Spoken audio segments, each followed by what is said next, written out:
আজকে একটা দারুণ রেসিপি নিয়ে হাজির হয়েছি, মুচমুচে খাজা, যেটা আমার মায়ের কাছ থেকে শেখা।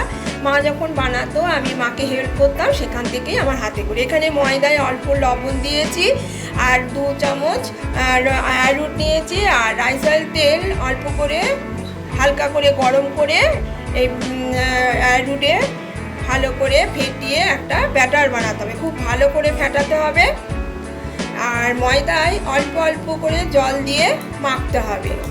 নরমও হবে না, আবার খুব শক্তও হবে না। ডোটাকে মিডিয়ামভাবে মাখতে হবে, অনেকক্ষণ ধরে ঠেসে এটা ভালো করে মাখতে হবে। এখানে আমি 4টে ডেলি করে নিচ্ছি রুটি করার জন্য। ডেলি করার পর এটা 10 মিনিট চাপা দিয়ে রাখবো, যাতে রুটিটা ভালো করে বেলা যায়। এবার অল্প ময়দা দিয়ে রুটিগুলো বেলে নিচ্ছি। খুব পাতলা করে রুটিগুলো বেলে নিতে হবে।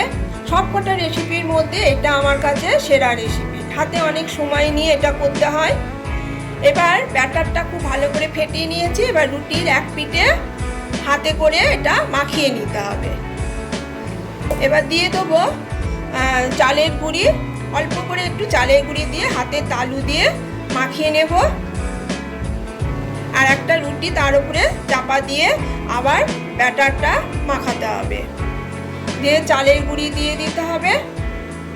আমার মতো করে আপনারাও খুব সহজেই বানিয়ে ফেলতে পারবেন এই খাজা।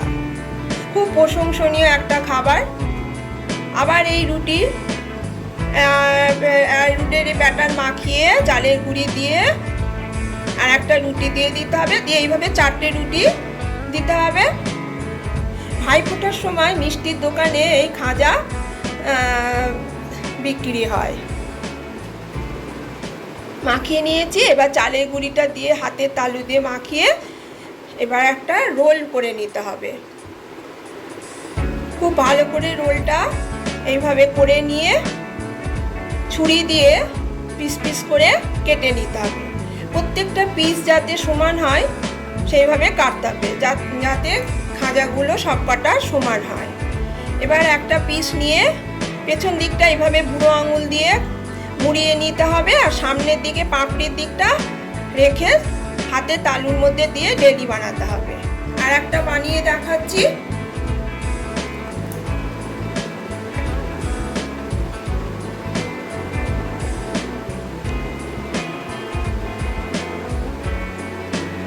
এইভাবে সবকটা খাজার ডেলি আমার বানানো হয়ে গেছে।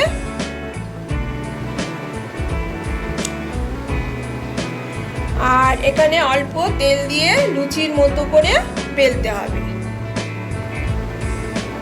আর পাপড়ির দিকটা ওপরের দিকে থাকবে, এইভাবে বেলতে হবে। আর একটা বেলে দেখাচ্ছি।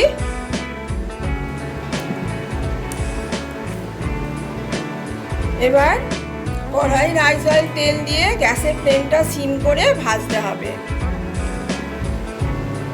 এভাবে ভাজতে ভাজতে এক পিঠ যখন খাঁজটা খুলতে শুরু করবে,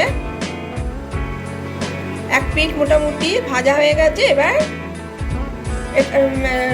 পাপড়ির দিকটা সামনের দিকে রেখেই ভাজতে হবে। এটা খুব খাস্তা হয়, দেখুন কি সুন্দর খাঁজ হয়েছে। এবার আর একটা ভেজে দেখাচ্ছি। সবকটা ভাজা হয়ে গেছে। এবার একটা রস বানাতে হবে। এখানে আমি 1 কাপ জল নিয়েছি, 1.5 কাপ চিনি দিয়ে একটা রস বানাবো। চিনি এমন করে বানাতে হবে এটা চিনির মতো হয়, আর কড়ার গায়ে একটা সাদা লেয়ার পড়বে। দিয়ে এটা ঠান্ডা করে খাজার উপরে দিয়ে দিতে হবে। গরম অবস্থায় দিলে খাজাগুলো নরম হয়ে যাবে, দিয়ে তারপরে চিনি ছড়িয়ে দিতে হবে। কেমন হয়েছে কমেন্ট করে জানান। রান্নার ভিডিওটা ভালো লাগলে সাবস্ক্রাইব করে দেবেন। আবার আসবো অন্য কোনো রেসিপি নিয়ে।